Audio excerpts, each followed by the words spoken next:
जुनैद साहब यार को समझाते हुए कहता है कि जिस दिन तुम्हारी आंखें खुलेंगी बहुत देर हो चुकी होगी। सब कुछ तुम्हारे हाथों से निकल चुका होगा। इसलिए बेहतर यही है कि अभी से अपने दिमाग को खोलो और इन लोगों की बातों पे लगना छोड़ दो, क्योंकि मुझे लगता है कि तुम्हारे पास सिर्फ खसारे के अलावा और कुछ भी हासिल नहीं होने वाले है। इसको सुनकर आप देखेंगे कि जावेद को कहता है कि तुम जो हरकतें कर रहे हो मैं बड़े अच्छे तरीके से जान गया हूँ और मुझे पता चल चुका है कि तुम क्या कर रहे हो। मुझे तानिया ने सारे सबूतों के साथ हर चीज़ बता दी है। मैं तो सोच भी नहीं सकता था कि तुम इस कदर घटिया और गिरे हुए होगे। चलो ठीक है, माना नहीं आप तो बाहर से आई है, लेकिन तुम तो इस घर में थे, मेरे भाई थे, आखिर मेरे साथ इतना बड़ा धोखा कैसे कर सकते हो।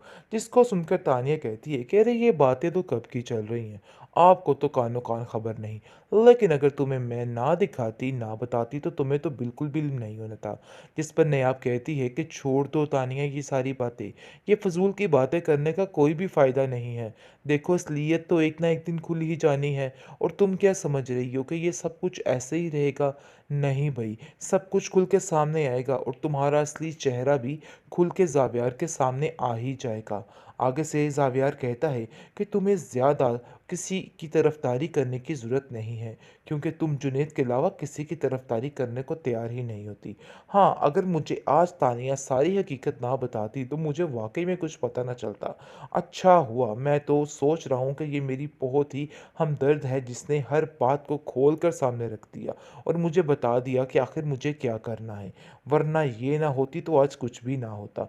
यानी कि पूरे तरीके से नायाब के खिलाफ कर दिया गया है और तानिया अपनी हमदर्दी हासिल करने में 98% कामयाब हो चुकी है। लेकिन बहुत जल्द ये सारी चीज़ें भी ख़त्म होने वाली हैं। खैर आप देखेंगे कि तानिया कहती है कि इन सब बातों में देखो मेरा कोई कसूर नहीं है और बार बार मुझे अंदर धकेलने की भी कोई ज़रूरत नहीं है। दूसरी तरफ दादी जान बहुत ज़्यादा साथ दे रही हैं बेचारी नायाब का और कहती है कि नायाब तुम कभी भी अपने मुंह से ये बात मत निकालना और यहाँ से जाने की तो बात हरगिज़ मत करना।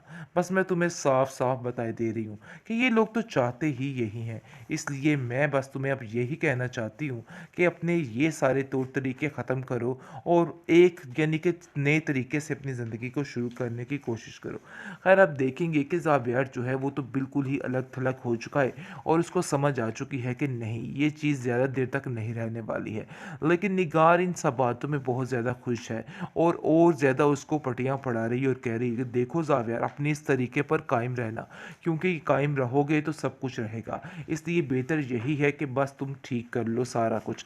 आगे से देखेंगे कि बहुत खुश होते हैं नायाब के घर वाले जैसे ही इनको इल्म होता है, लेकिन वो मिलने के लिए जैसे ही आते हैं तो आगे खटपट शुरू हो जाती है और काफ़ी ज़्यादा लड़ाई झगड़ा शुरू हो जाता है, जिस पर आप देखेंगे कि नौबत हाथ उठाने तक आ जाती है और काफ़ी ज़्यादा नायाब की भाभी भी परेशान होती है और कहती है कि आखिर ये क्या माजरा चल रहा है। आप लोग इस कदर जालिम हो जाएंगे मैं तो सोच भी नहीं सकती थी कि आप लोग हाथ उठाने पर आ गए हैं। आखिर आप लोग चाहते क्या हैं, मुझे तो कुछ समझ नहीं आ रही। दादी बेचारी का भी रो रो के बुरा हश्र हो चुका है और वो कहती है कि पता नहीं क्यों आप लोग ऐसा कर रहे हैं। देखिए ये इजाज़त तो दीजिए ज़ावियार, चाहे जो कुछ भी है सारे इख्तलाफात अपनी जगह पर, लेकिन इस बच्चे को मिलने से हमें ना रोका जाए। लेकिन आप देखेंगे कि ज़ावियार कहता है कि नहीं जी, आप इधर ना ही आए तो बेहतर है। इसलिए बेहतर यही है कि यहाँ से चले जाएं। मैं आप लोगों को लिए एक पल के लिए भी यहाँ पे बर्दाश्त नहीं कर सकता हूँ। लेकिन बेचारी क्या कर सकती है नयाब, खामोशी से देख रही होती है कि उसके घर वालों के साथ कितना बुरा सलूक किया जा रहा है। ट्रॉमा सेल दिले नादान काफ़ी इंटरेस्टिंग मोड पर आ चुका है। नाज़रीन आपको बताते चले कि अब जाकर खुद ही अपने पैरों पे कुल्हाड़ी मारने वाली है तानिया, क्योंकि जो तानिया की दोस्त है उसको मशवरा दे देती है कि देखो भाई जितनी जल्दी हो सके जान छुड़वा लो और खुद ही ये सारा झंझट ख़त्म कर दो। जिस पर वो कहती हाँ मैं भी यही चाहती हूँ, लेकिन थोड़ा इंतज़ार करके देखना चाहती हूँ। और मज़े की बात तो ये है घर का माहौल इतना मज़ेदार हो चुका है कि मैं क्या बताऊँ, क्योंकि मैं इतनी ज़्यादा खुश हूँ कि तुम्हें बता नहीं सकती कि किस तरीके से नयाब को धिक्के मारकर उस कमरे से बाहर निकाला गया है। जो कि मेरा प्लान था, आज मैं उसमें कामयाब हो चुकी हूँ। जिसको सुनकर वो कहती है कि ये तो तुम्हारे लिए बहुत ही गुड न्यूज़ है। यकीन मानो ये तुम्हारी कामयाबी का पहला कदम है। जिस पर वो कहती है कि हाँ, मैं यही चाहती थी। और देखो नायाब जो कि बड़ी चीज़ बन रही थी, आज उसका क्या हश्र हुआ है, क्योंकि नायाब बेचारी भी तंग आ चुकी है। नायाब ने बहुत तरले मिन्नत किए और कहा कि ज़ाविया देखो ऐसा मत करो, मुझे मेरे बेटे से दूर मत करो। लेकिन जी बेसूद कुछ भी नहीं हुआ, क्योंकि तानिया की नज़र लग चुकी है और तानिया अंदर आ चुकी है। ज़ावियर कहता है कि देखो तुम जैसी जाहिल लड़की के साथ तो कभी भी मैं अपने बच्चे को नहीं रख सकता हूँ, इसलिए तुम्हें उससे दूर ही रहना होगा। खैर काफ़ी ज़्यादा दोनों के दरमियान अनबन शुरू हो चुकी है और इस मौके का फ़ायदा उठाते हुए तानिया बहुत ज़्यादा खुश है और ज़्यादा नज़दीक होती जा रही है। खैर आप देखेंगे कि बेचारी कुड़ती ही रह जाती है और कह देती है कि देखो आप लोग जो कर रहे हो बहुत ही गलत कर रहे हो, और तानिया शायद तुम्हें इस चीज़ का अंदाज़ा नहीं है कि जो कुछ भी हुआ वो सिर्फ़ और सिर्फ़ तुम्हारी वजह से हुआ है। आज तुम मेरे साथ ऐसा ना करती तो मेरी ज़िंदगी भी सुकून की होती। तुम्हारी इन बातों की वजह से मेरा सारा सिस्टम ख़राब हो गया है।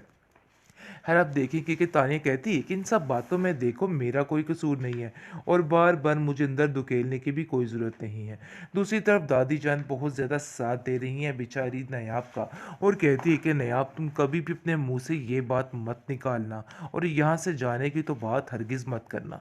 बस मैं तुम्हें साफ साफ बताए दे रही हूँ कि ये लोग तो चाहते ही यही हैं, इसलिए मैं बस तुम्हें अब यही कहना चाहती हूँ कि अपने ये सारे तौर तरीके ख़त्म करो और एक यानी कि नए तरीके से अपनी ज़िंदगी को शुरू करने की कोशिश करो।